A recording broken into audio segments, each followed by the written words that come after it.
Man, what's good with y'all boys YouTube? It's your boy ZC Trades, man. And look, today we's not gonna be starting the video on the camera. We're gonna be jumping straight into the review. Alright, so look, yesterday the trade that I took, it was an L. Let me see if I can find it somewhere in here. I believe this was it right here. Let's see. It was an L. I know y'all don't really care about this L or whatever, so we're just gonna go look at it real quick. The trade that I took today was a W. Was this today? This was Wednesday. I think this is a trade that I had marked up that I didn't take. I'm actually not sure. Maybe I did win yesterday. I really, y'all don't understand. I really don't care about trading like that anymore, bro. It's the best thing that ever happened to me. I just take a trade, log it in my log, and then I just walk away. I shut my laptop down. I pick my laptop up later. You know what I'm saying? If I feel the pressure to trade, I won't log right now. I just close my laptop and just get off, bro. It's super duper simple. It's ridiculously simple. I promise y'all, if y'all have an overtrading problem, learn to walk away, bro. I'm not gonna keep arguing with nobody. All right, man. So look, the trade that I took today was in London session. I was awake for some reason, and yeah, I was like, all right, just watching the charts, waiting for the showdown to happen. So I believe it was at, you know what, I got it pulled up right here. It was a little bit after 3 o'clock, 3:30 or something. And this was the trade right here, right? Okay, so boom. I see that we're retracing up right here around 3:30. I don't think I entered into the trade until like 4 o'clock, but we created this relative equal lows. It was the easiest trade in the world. And matter of fact, before I even break down this trade, I'm gonna roll the mixtape, roll the beat, do the B-roll. I don't even know what a B-roll is, bro. Roll that joint.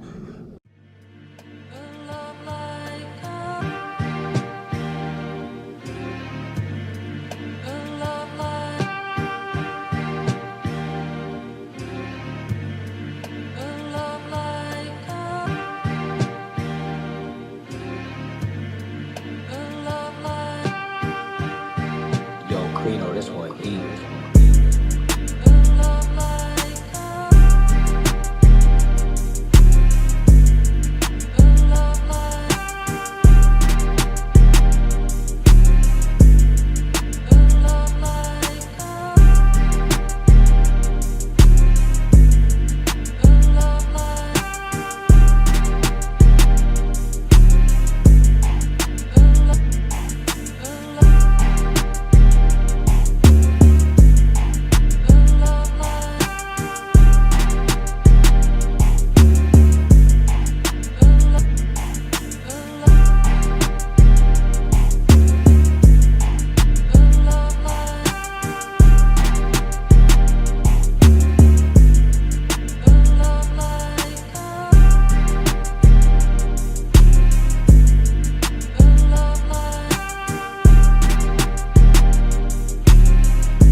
All right, welcome back.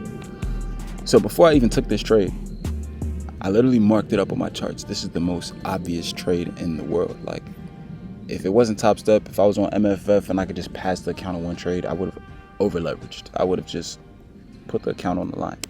You know what I mean? So here we are. What I'm thinking is going to happen at the moment is that we're going to retrace into this 5-minute fair value gap, and this is where we'll get our market maker model, but we trade is right through it. So at this point, I'm just waiting, bro.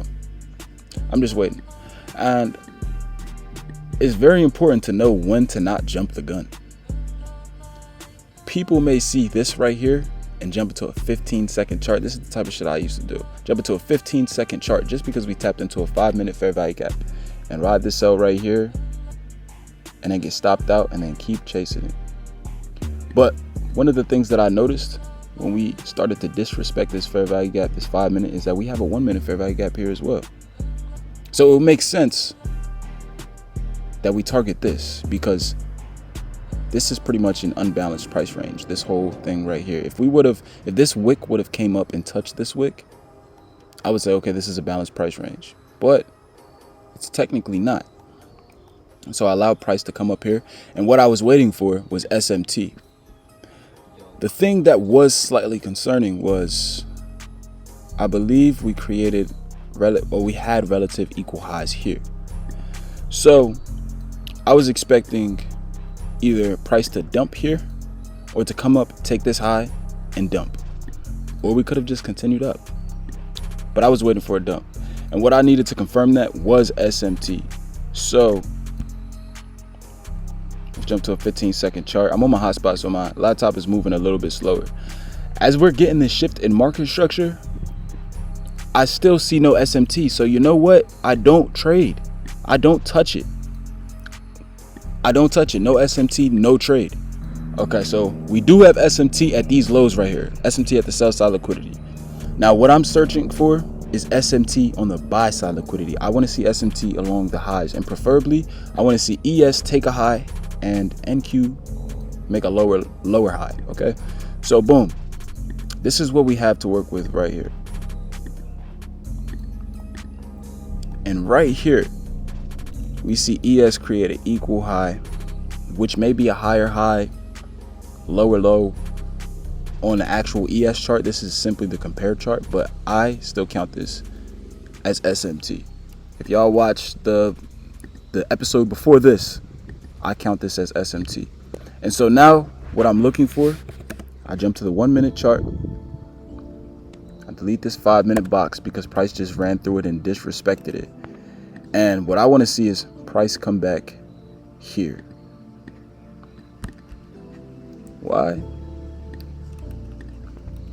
Because we use this level as support, then displace through it. So when we come back up into this level, we have a breaker here, plus an inversion fair value gap, plus a fair value gap. We have 3 PD arrays backing up this trade right here, plus SMT to protect our stop. We know SMT happens at the beginning of every phase: accumulation, manipulation, distribution. If we see SMT, we set our stops at the top of the SMT, because the high should not be ran. The high should not be ran. Okay? If you don't know that, please study that, and it will change the game for you. Incorporate SMT into your trades. It will take your trades to another level. And so what I'm looking for as we displace through is price to come back into this area.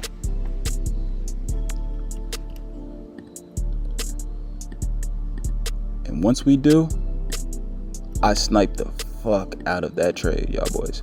All right.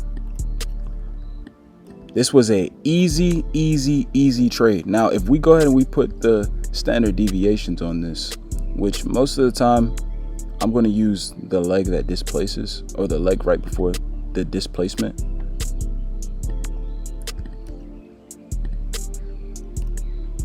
Oh, damn, did I mess up my standard deviations? Okay. If we put the standard deviations on this, this is where we should begin to retrace back, especially because we have this level here on the 1 minute. This is another unicorn level that I was paying attention to. Typically the retracements and the distribution are at unicorn levels, and once we displace through them, price uses them to go lower. I'm talking like such a bot right now. Why am I talking like that?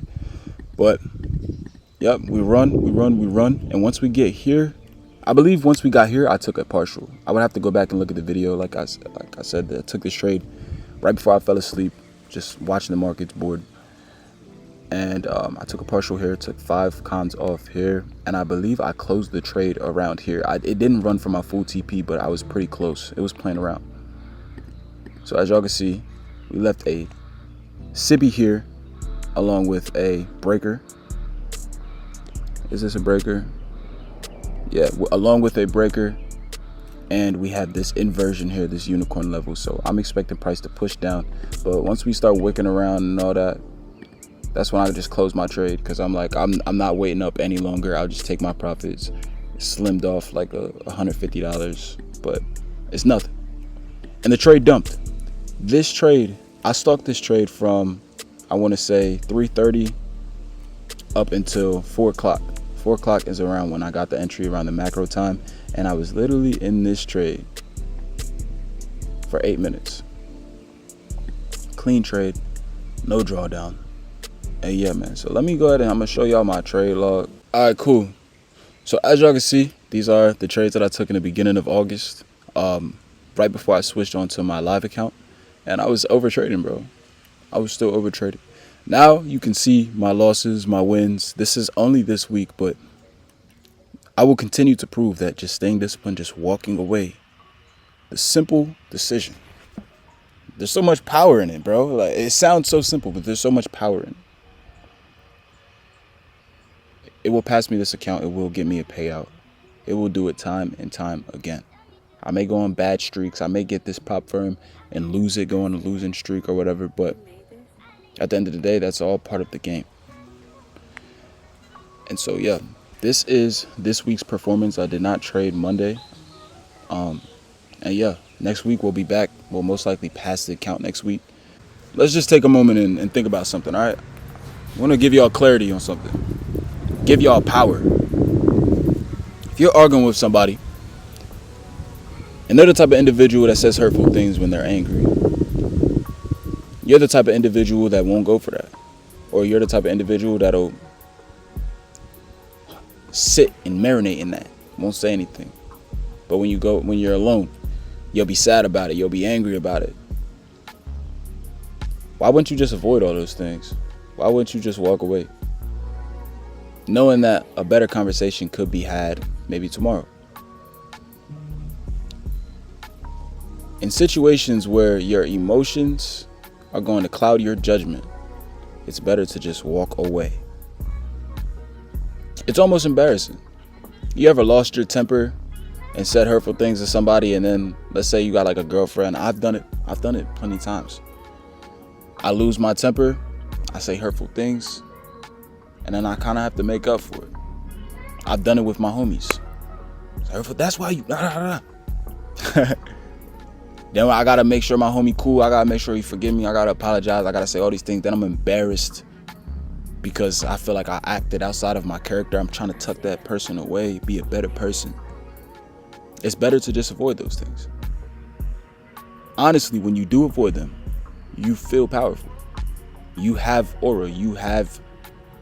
There's a force with you when you walk. Because nope, you're not about to get the best of me. You're not about to get me to act out of character. You're not about to get me to do something that I wouldn't do if I was in a clearer state of mind. And so when you're on these charts and you lose and you're about to overtrade or you're about to break your rules, you just need to remember there's so much power in walking away. And I know it's easier said than done, but it's simple. It may be hard, but it's simple. Just shut your laptop, walk away, do what you got to do. Go put focus on something else. And it will take you a very long way. And apply this to everything in life. Apply this to any type of situation that can cause you to lose clarity and bring calamity. YouTube, that's about all I got. Like I always say, tighten up. I'm going to get with y'all boys on the next one. Peace.